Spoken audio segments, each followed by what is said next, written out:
Je crois que le verre ne me va pas au teint.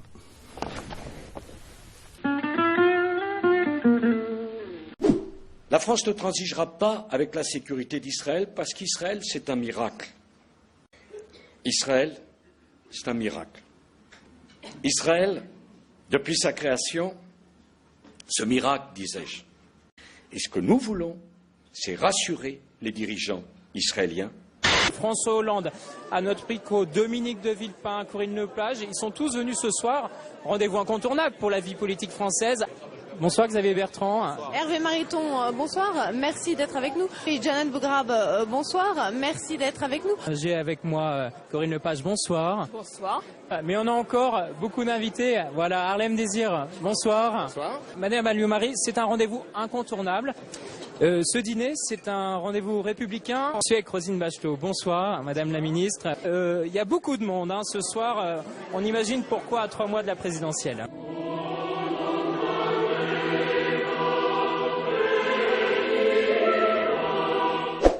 Oui, le dîner du CRIF, c'est la preuve incontestable de la domination totale sur la République française d'une communauté organisée qu'on n'a pas le droit de nommer tant elle est puissante et tant elle a les moyens de châtier ceux qui ne font simplement que constater son pouvoir. C'est-à-dire, ce qui est étrange, c'est que sous l'Ancien Régime, on ne vous envoyait pas à la Bastille parce que vous disiez que le roi était le roi. Aujourd'hui, on a des gens qui ont les pleins pouvoirs en France, ça se voit et c'est explicite, et qui vous menacent de prison parce que vous dites simplement qu'ils ont les pleins pouvoirs en France. Or, c'est une certitude, c'est vérifié par le dîner du CRIF.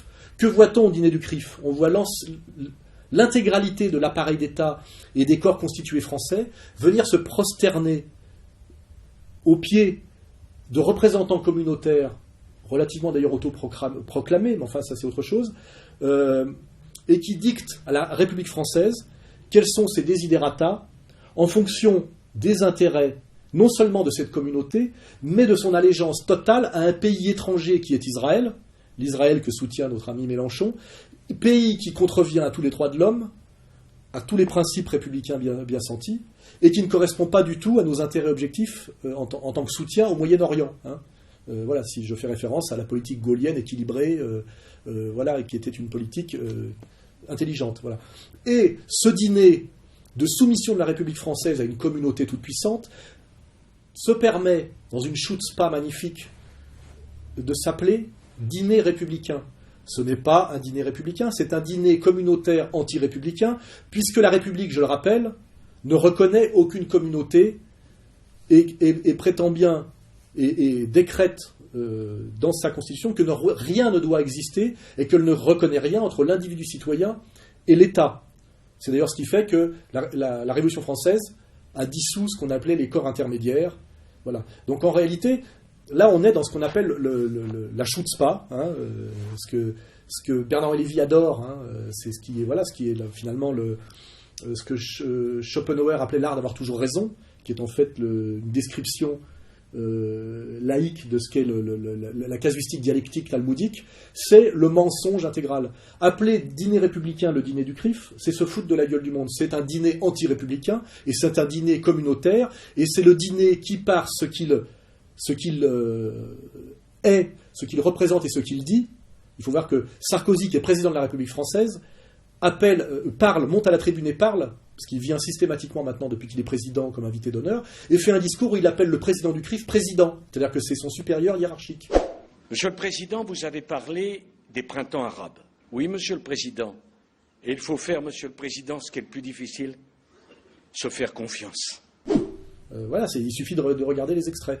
Et il s'excuse de demander pardon, de ne pas pouvoir, à cause du peuple français qui le regarde encore un peu, ne pas pouvoir faire 100% de ce qu'exige la communauté organisée en termes de soumission et d'allégeance à Israël et à la communauté en France. En leur disant, vous comprenez, il faut bien que je fasse un peu semblant d'être un républicain et l'élu du peuple français. Excusez-moi si je ne fais pas 100% de ce que vous me demandez. C'est exactement la teneur de son discours, avec une posture de petit garçon devant ses maîtres. Voilà. Et là, on a encore un truc, la cerise sur le gâteau. Si on voit François Hollande, le successeur programmé de Sarkozy, si tout se passe bien, selon l'oligarchie mondialiste, qui a aussi à voir avec cette communauté toute puissante au niveau mondial, on voit Hollande venir, serrer la main à Sarkozy, copain comme cochon, avec Monsieur Prasquier qui est au milieu, qui leur tape sur l'épaule, un peu comme dans les films sur la mafia, vous savez, on a le combat de boxe truqué avec le chef de la mafia qui touche le pognon et les deux boxeurs qui ont bien compris que lequel devait se coucher au 3e round, etc.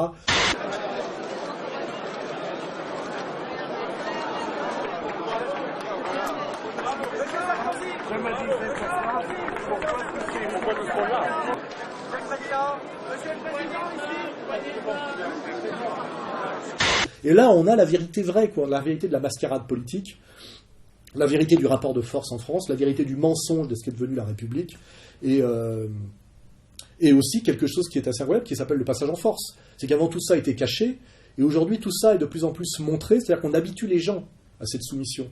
Hein, c'est-à-dire qu'on les habitue effectivement à admettre, puisque maintenant ce dîner du CRIF, où le chef de l'État vient comme invité d'honneur systématiquement, devient un rituel qui passe sur Public Sénat, c'est-à-dire à la télévision. Et je pense qu'on nous amènera progressivement, si rien ne se passe de type processus d'émancipation authentiquement populaire, on arrivera à la phase que ce dîner soit diffusé en prime time sur le service public sur France 2, et que ce soit la grand-messe annuelle qui établit bien la hiérarchie et la hiérarchie de soumission admise par le peuple français à force d'avancer petit à petit, cran par cran, selon la théorie, vous savez, de la grenouille dans la casserole d'eau tiède, dont on fait monter la température progressivement jusqu'à ébullition complète, voilà, pour qu'elle meure d'endormissement. Voilà. On en est là. Donc, j'attends toujours d'ailleurs qu'on me porte la contradiction sur ce terrain-là. Le dîner du CRIF est un scandale républicain. Alors je sais d'ailleurs que celui qui l'a dit, c'est Zemmour. Hein. Oui, le CRIF parle et agit comme s'il était le porte-parole d'une communauté qui ne l'a pas mandaté pour cela et qui ne le reconnaît nullement comme son porte-voix.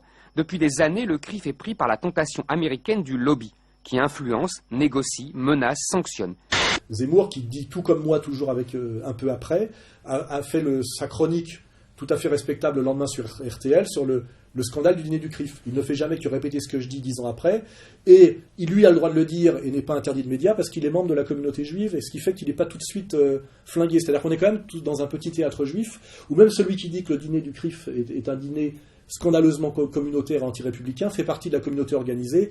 Donc voilà, je veux dire, tout est quand même verrouillé de A à Z. Quoi. Voilà, et moi, je fais, qui ai dit ça avant lui, comme d'ailleurs tout le reste, hein, tout ce qu'il a dit, je l'ai dit avant lui, écrit avant lui, et ben je fais des vidéos sur Internet en attendant chez moi, comme je dirais un clandestin, un russe dissident à l'époque de l'URSS, de Solzhenitsyn et de Brejnev. Hein.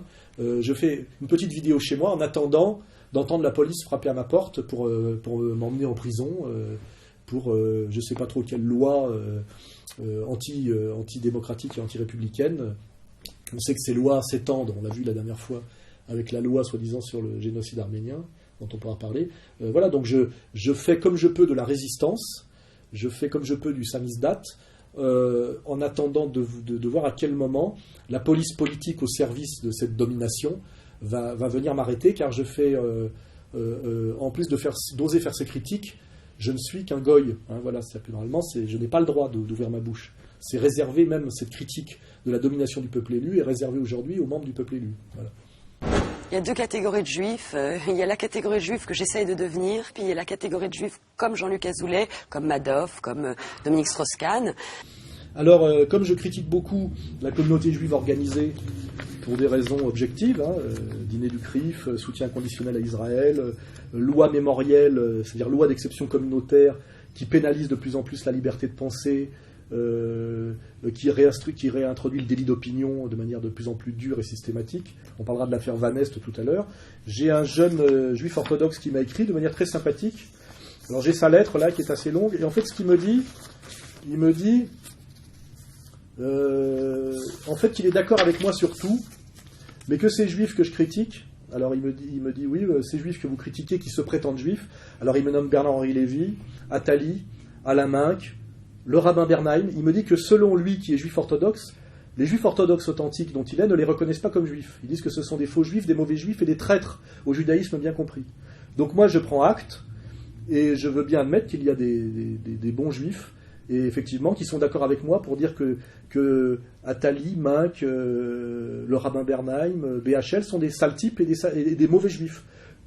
Mais à ce moment-là, qu'il me donne la liste des bons et qu'il fasse le boulot, effectivement, comme ça j'aurais plus à le faire et à prendre tous les risques que je prends, et qui disent bien que ces gens parlent au nom du judaïsme alors qu'ils le trahissent et qu'ils le décrédibilisent et qu'ils le déshonorent, et qu'il y a un judaïsme authentique respectable, ce que je veux bien admettre, il y en a forcément un, comme il y a un catholicisme respectable, un protestantisme respectable, un islam respectable, un bouddhisme respectable, c'est évident qu'il y en a un, mais qu'à la limite ils fassent des vidéos pour dire ça, que ce soit pas moi, pauvre goy, Soral, qui prennent tous les coups pour le dire, et qui disent bien voilà, nous désavouons BHL quand il prétend faire les choses qu'il fait au nom du judaïsme, nous dévaluons les leaders sionistes actuels, c'est ce qu'il fait, nous désavouons toute cette clique, nous désavouons le CRIF, M. Praskier, etc. Effectivement, comme ça sera évité des amalgames dangereux, car je le dis, moi je ne suis pas du tout pour des agressions physiques, des montées de tensions communautaires. Je suis, ce qui est d'ailleurs une logique implacable, pour que les communautés restent à leur place et que la République soit, puisque c'est ce qu'elle est normalement si elle n'était pas trahie, un principe, je dirais, intrinsèque d'égalité et de réconciliation. Puisqu'effectivement, la République, ne reconnaissant pas de communauté, n'admet pas les lobbies, les pressions de lobby, les pressions communautaires, les lois d'exception, et que nous sommes tous des citoyens égaux dans la sphère publique, ce que dit d'ailleurs très bien aussi Zemmour, et que nous ne sommes membres de communauté que dans la sphère privée, intime, affective ou même religieuse, c'est-à-dire qu'on a le droit, grâce à la liberté de culte en France, de se revendiquer du judaïsme, mais à condition que ça reste une spiritualité, et que ça reste donc religieux, métaphorique et spirituel. Mais quand ça devient politique, guerrier et économique, on sort de la sphère religieuse. Et c'est ce que d'ailleurs des tas de gens reprochent à l'islam, à l'islam politique, et notamment des juifs comme M. Keppel, mais qui n'ont jamais l'honnêteté ou la conscience de dire que là, il y a un boomerang de jurisprudentiel, c'est que quand on dit que la charia n'est pas compatible avec la République, on oublie ça immédiatement, évidemment, que les valeurs du judaïsme, quand elles ne sont pas des valeurs purement spirituelles, mais qu'elles deviennent des valeurs politico-matérielles, ne sont absolument pas compatibles non plus avec les valeurs de la République. Donc à un moment donné, et là je montre du doigt l'inconséquence, qui commence d'ailleurs à se voir des gens de Res Publica et des gens de riposte laïque, qui disent effectivement la charia n'est pas compatible avec la République, mais les valeurs du Talmud et les valeurs talmudo-sionistes non plus. Et je pense qu'ils sont en train un peu de se rendre compte en ce moment. Voilà. Et c'est ça, l'égalité républicaine. C'est l'égalité citoyenne face à la loi, et aussi c'est l'égalité que nous donne le logos. C'est l'égalité face à la logique et au sens. C'est sortir justement de ce qu'on appelle le pile-poule et la casuistique dialectique, où à un moment donné il y a deux logiques, ce qu'on appelle la double éthique, que pratique systématiquement un filou talmudique comme Finkielkraut. Voilà. Et ça s'appelle la République, ça s'appelle l'égalité citoyenne, et c'est le désamorçage des tensions et des violences. Voilà. Et donc je remercie ce jeune homme de m'avoir écrit cette si longue lettre. Il s'appelle Dan, c'est son prénom, je ne dirai pas son nom de famille, et je lui dis, je suis entièrement d'accord avec toi, et je te demande à la limite de prendre un peu le relais, de faire le boulot à ma place, et de montrer du doigt, et de contrer ces juifs qui, selon toi, déshonorent le judaïsme, et sont des dangers pour la communauté juive, quand on comprend bien, effectivement, que c'est eux, finalement, qui sont les premiers fourriers de la remontée de l'antisémitisme. Voilà.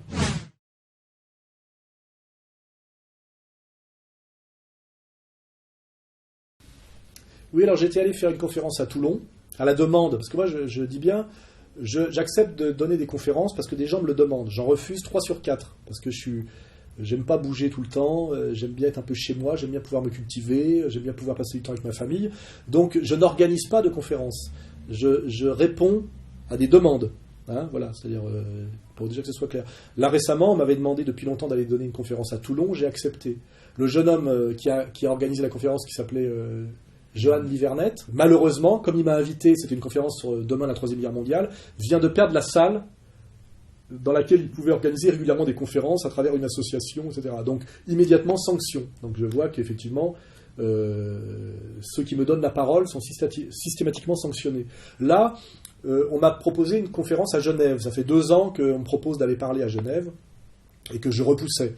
J'ai des raisons d'aller parler à Genève parce que, comme je le dis, moi, je suis un diseur de vérité, je suis double national. Il se trouve que pour des raisons historiques, de droit, de ce qu'on appelle le droit du sang, qui est le droit de la citoyenneté en Suisse. J'ai des ancêtres suisses, puisque je suis savoyard. Il suffit de regarder le lac Léman pour comprendre que c'est la même région, tout ça, et que quand on arrive à la pointe du lac Léman, la Suisse et la Savoie se touchent, et que Soral, d'ailleurs, est un petit village à quelques kilomètres de la frontière française, savoyarde à l'époque, parce que la Savoie n'a été rattachée à la France qu'en 1860, et que j'ai de la famille d'un côté du lac Léman, et de la famille de l'autre côté, des ancêtres, et que donc je suis de double national, c'est-à-dire je suis franco-suisse, français et suisse. Ce qui ne me pose pas beaucoup de problèmes pour certains, parce que la France et la Suisse ont rarement eu des conflits guerriers, et je n'ai pas beaucoup de problèmes de double allégeance. Voilà, donc je suis franco-suisse. Mais c'est une des raisons pour laquelle j'accepte d'aller parler à Genève, car je suis aussi, comme Jean-Jacques Rousseau, qui est un de mes maîtres à penser, un citoyen de Genève qui est monté à Paris, exactement comme l'a fait mon prédécesseur illustre Rousseau, dont je me sens très proche, puisqu'il faut savoir que mon père est le premier, qui lui est savoyard et suisse d'ascendance, et le premier de 17 générations de savoyards, c'est-à-dire de paysans de moyenne montagne savoyards, à être monté à la ville, c'est-à-dire à être venu à Paris. C'est important de savoir d'où on vient dans la pensée traditionnelle. Je suis le descendant de 17 générations de savoyards, d'Allobroge, guerrier et paysan à Allobroge, et le premier qui est monté à la ville, à Paris, est mon père. Voilà. Et donc je suis, pour toutes ces raisons, citoyen genevois. Voilà. Donc là, j'avais accepté d'aller parler à Genève, qui finalement est aussi la ville de mes ancêtres. Ça a du sens. Voilà, je ne suis pas comme Tariq Ramadan. Je suis pas là comme un cosmopolite qui va et qui vient. Voilà. Et je devais parler à l'université de Genève parce que des jeunes avaient organisé une conférence et avaient obtenu une salle pour parler à l'université de Genève. Je suis un intellectuel franco-suisse qui vend des livres, qui écrit des livres, qui vend des livres intéressants, qui font débat, et qui est invité à l'université de Genève, comme j'avais été invité à une certaine époque à Sciences Po Paris par les étudiants de Sciences Po, et j'en avais été chassé à la demande du directeur, M. Descoings, qui est une ordure, une merde intégrale, ça serait assez démontrable, j'en avais été chassé par la police, sous prétexte que ma vie était mise en danger par des milices communautaires juives extrémistes de droite, et que ma sécurité...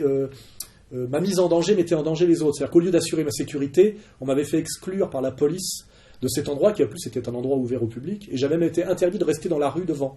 Et je pense qu'un ministre, votre désinvitation est une forme de menace, car vous m'avez dit, si je venais, je serais probablement passé à tabac. D'accord? Monsieur l'écrivain, on lui dit pour le désinvite, parce qu'on ne peut pas assurer sa sécurité, vous êtes la police et vous n'assurez pas ma sécurité, vous me virez. Secteur, vous sortez du secteur. C'est quoi le secteur? C'est quoi? Jusqu'à où? C'est subjectif. Jusqu'à où? Droite, gauche, soit jusqu'à Saint-Germain, soit vous partez sur Raspail. Donc c'est pas le droit d'être dans la rue. Un secteur défini. Donc là, je fais le parallèle, je devais aller parler à Genève. On avait obtenu une salle, on a montré d'ailleurs les papiers qui prouvent que ça avait été accepté et validé. Et puis d'un seul coup, l'attaché de presse de l'université, comme toujours, mensonge, lâcheté et soumission, nous dit que finalement, non, elle s'est trompée, la salle n'est pas possible. Alors on a trouvé une autre salle dans un grand hôtel, c'est pas moi qui m'en occupe, c'est les gens qui m'invitent. Et là, on cherche à savoir pourquoi cette salle a été déprogrammée, et on voit qu'une association communautaire juive, qui s'appelle, je crois, la CICAD, non, je ne veux même pas me souvenir du nom, a obtenu que je sois interdit d'université. C'est-à-dire que la toute petite communauté juive suisse a obtenu de me faire virer de l'université, de la ville dont je suis originaire, alors que les étudiants suisses voulaient que je vienne discuter avec eux. C'est cette situation systématique d'abus communautaires. Alors je suis allé voir le site de la CICAD, c'est exactement comme le site de la LICRA. C'est-à-dire que vous avez une page d'accueil pour le mettre, et vous avez les juifs agressés. Alors on nous fait croire qu'en permanence en Suisse aujourd'hui sont agressés des juifs toute la journée, et qu'ils n'ont qu'une communauté, une minorité en danger, fragile, qu'il faut protéger, ce qui est un mensonge évidemment éhonté. Je crois que depuis 1945, en Europe occidentale, personne n'aurait, comment dirais-je, je dirais le front d'oser agresser un juif physiquement, tant on est terrorisé de ce qui peut arriver dès qu'on ose simplement effleurer la question. Donc c'est évidemment mensonge et manipulation. Et à côté, vous avez une deuxième colonne qui est la Shoah. Donc évidemment, ça veut dire en gros, les Juifs sont en permanence persécutés et la menace de Shoah est permanente. Là, on est dans l'obscénité quand on voit ce que c'est que la réalité du rapport de force en Occident depuis 1945. C'est la Shoah, elle est plutôt aujourd'hui pour les insoumis, voilà, la Shoah au moins symbolique. Et alors toujours, voilà, la Shoah. Et après Israël, voilà, vous avez, voilà. Donc cette association donc il y a Israël parce qu'il y a la Shoah, donc Israël peut se permettre n'importe quoi, c'est-à-dire plomb durci, parce que la Shoah autorise tout. La Shoah est quelque chose de permanent pratiquement et qui pourrait revenir à tout moment. La preuve, c'est qu'il y a des agressions de juifs en permanence. Tout ça est un montage de manipulation, de chantage, d'extorsion morale et bien au-delà, bien sûr, parce que les Suisses savent très bien ce qui s'est passé avec l'histoire des banques suisses. Je vais rappeler d'ailleurs que c'est amusant parce que moi-même, j'ai touché un peu d'argent à cause de cette histoire. J'avais un grand-oncle Chardon qui est mort à la fin des années 20, au début des années 30, et qui avait un compte dans une banque suisse. Comme je vous le dis, je suis national. Et en fait, ce compte était en déshérence, car ce n'est pas aux banques d'aller chercher les héritiers et les ayants droit des comptes en déshérence.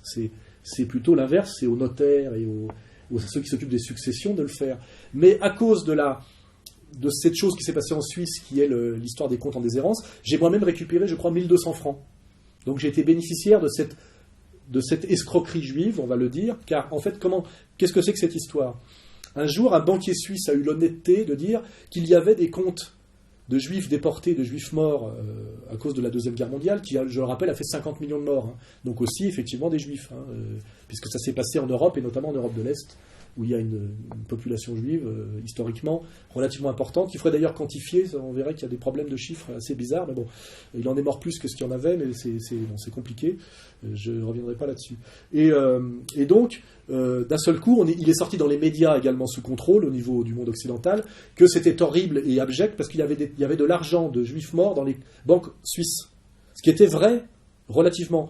Mais on sait depuis que la plus grosse somme d'argent des juifs morts sont dans les banques américaines et israéliennes, et que jamais aucune banque ne va chercher les ayants droit. Donc ça n'avait aucune exceptionnalité, et surtout les Suisses étaient d'accord pour restituer l'argent. Alors là, il y a eu un chantage qui a été organisé de la part du lobby bancaire juif américain pour racketter à mort le système de banque suisse. Et tous les citoyens suisses le savent. Donc ils ont subi ce que c'était que le racket communautaire et le chantage, le mensonge historique, le chantage moral et le racket bancaire, parce que c'est toujours articulé comme ça. Donc il y a un agacement et une colère, voilà, en Suisse sur ce sujet-là. Car je rappelle, les Suisses n'ont pas pétain, eux. Ils n'ont pas à s'excuser du pétinisme. Donc le chantage à la Suisse est assez difficile à faire, même si il est fait quand même systématiquement par le mensonge, la puissance médiatique, ce système. Voilà.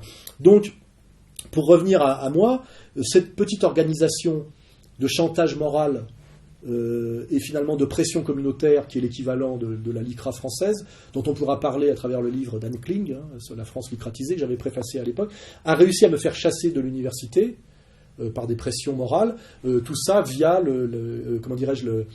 la culpabilité stupide de la soumission, la lâcheté et le mensonge, de Suisse dont je ne veux même pas se souvenir le nom. Et donc, on a trouvé une salle ailleurs, on verra comment ça se passe, c'est pas un problème, je m'en fous. Et puis là, quand même, comme les Suisses sont agacés, il y a eu quand même quelques soubresauts en Suisse, car la Suisse n'est quand même pas la France. Il y a un élu local qui a dit que c'était un scandale que je ne puisse pas m'exprimer en Suisse, pays de liberté, dans une université, etc. Ça a fait quelques remous.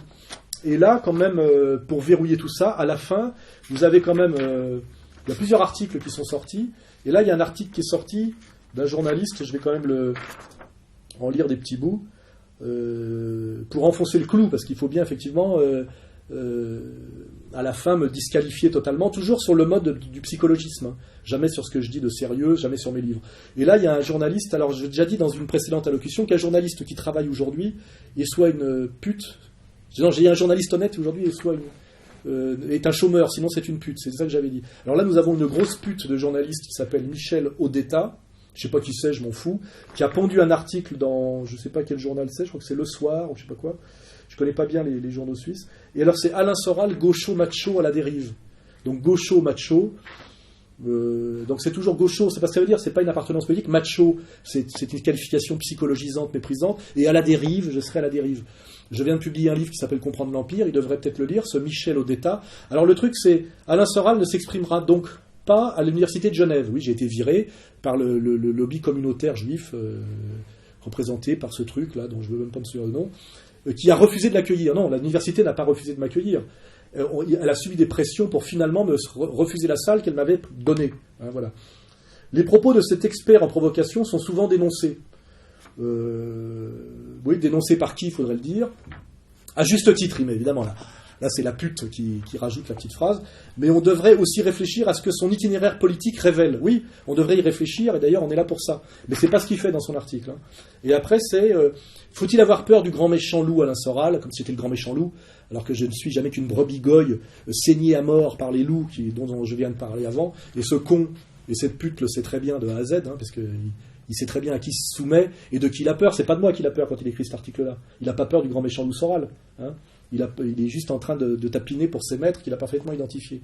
Donc après, voilà, Alain Soral n'hésite pas à franchir toutes les frontières de l'immonde. Alors l'immonde, c'est comme la haine. C'est toujours des qualificatifs, on ne sait pas ce que ça veut dire. Je veux dire, c'est toujours de l'anathème, du psychologisme. Voilà, il n'y a pas de concept là-dedans. Donc on sent vraiment le type qui a intégré toutes les ficelles des autres. Hein. C'est parler de haine, d'immonde, on assassine la mémoire. Enfin, on dirait un mec qui aurait pris des cours du soir chez Elie Wiesel. Hein, voilà. J'aimerais bien qu'à un moment donné, il y ait du contenu, quoi. Hein, parce qu'il y a quand même 3 colonnes. Hein, c'est quand même un article qu'on n'aurait pas en France. Hein. D'ailleurs, en France, on se donne même plus la peine de faire ce genre de truc. On est passé au-delà. Voilà. Alors. Alain Soral, lui, n'hésite pas à franchir allègrement toutes les frontières de l'immonde. Il a été condamné pour des propos tenus en 2004 qui rendaient les Juifs responsables des persécutions qu'ils ont subies. J'ai été condamné une fois dans ma vie pour une phrase que je revendique et qui est validée par le rabbin Rav von Chaya, effectivement, et qui est une phrase qui est partagée par tous les intellectuels, juifs et non juifs, depuis la nuit des temps. Hein, et d'ailleurs, par les, comment dirais-je, les religieux juifs eux-mêmes. Hein. Voilà, la notion d'holocauste, il faut savoir ce que ça veut dire.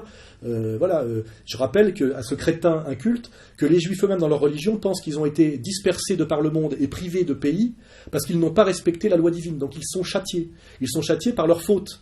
Hein, c'est ce que dit bien la loi juive. Parce qu'ils n'ont pas respecté la loi et qu'ils ont trahi leur Dieu. C'est toute l'histoire du peuple juif et c'est ce qui est écrit dans leur propre religion. Donc oui, selon la loi juive bien comprise, les juifs sont responsables de leur persécution. Oui, bien sûr. C'est Dieu qui les punit parce qu'ils ont comment dirais-je, trahi la loi. La loi de leur Dieu.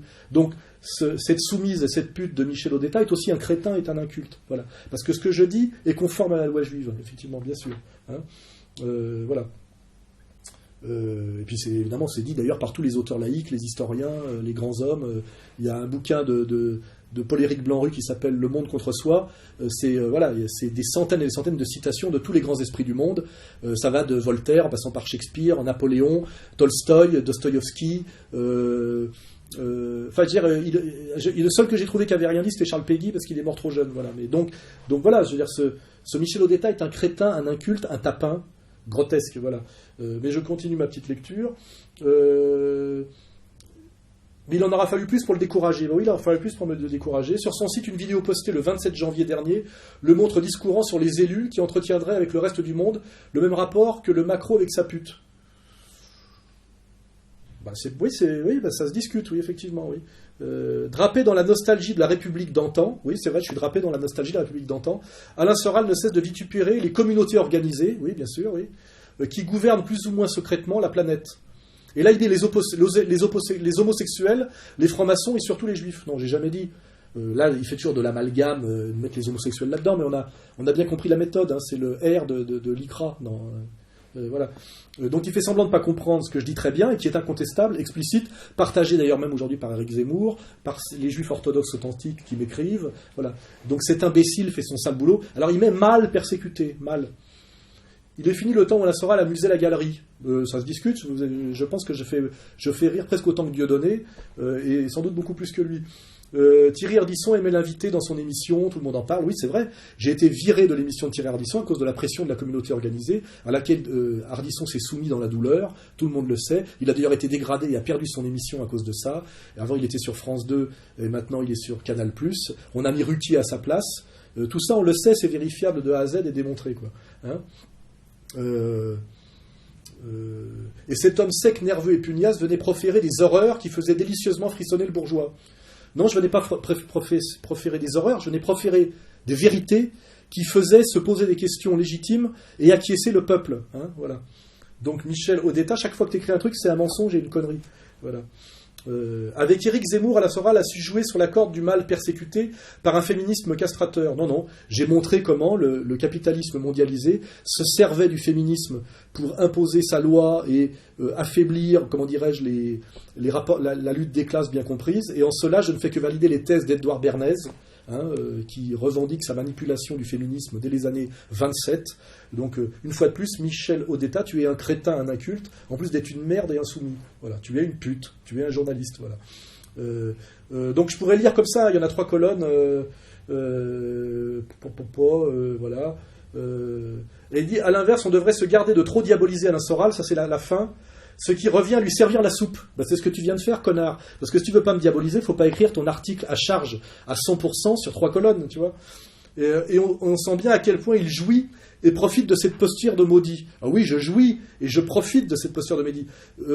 C'est sûr que ça me rapporte beaucoup d'argent et qu'à l'époque où on me proposait d'être chroniqueur à TF1 et à l'époque où je passais dans toutes les grandes émissions parce que je faisais de l'audimat et à l'époque où mes livres se vendaient comme des best-sellers, c'est sûr que je jouis aujourd'hui de mon déplacement. Bon, simplement comme j'ai une certaine virilité, une certaine dignité d'homme qui dépasse totalement ce que tu es, pauvre petite pute soumise, c'est qu'effectivement je me tiens correctement malgré tout, je continue le combat dans une posture de dignité, effectivement, et je ne passe pas mon temps à pleurnicher. J'explique ce qui m'arrive en disant que c'est cohérent, je m'oppose à un pouvoir et ce pouvoir me punit et me persécute. Il se sert pour ça de relais comme toi, petite merde, de journaliste pute soumise Michel Odetta, et tout le monde le comprend très bien en réalité, y compris ceux qui collaborent, parce que seulement ils collaborent par peur, voilà, c'est tout. Voilà. Donc je terminerai, parce que je me suis fait un petit plaisir, donc j'irai parler malgré tout en Suisse, on verra bien ce qui se passera, et ça m'amuserait de croiser ce Michel Odetta, qui a un site internet, là, qui a une adresse internet, on la mettra en ligne. Si les gens, on mettra d'ailleurs l'article, si les gens veulent lui répondre et lui dire leur façon de penser, de sa manière de concevoir le journalisme, et ben moi, ça m'amusera effectivement parce que j'aime bien de temps en temps rire un peu aussi. Voilà.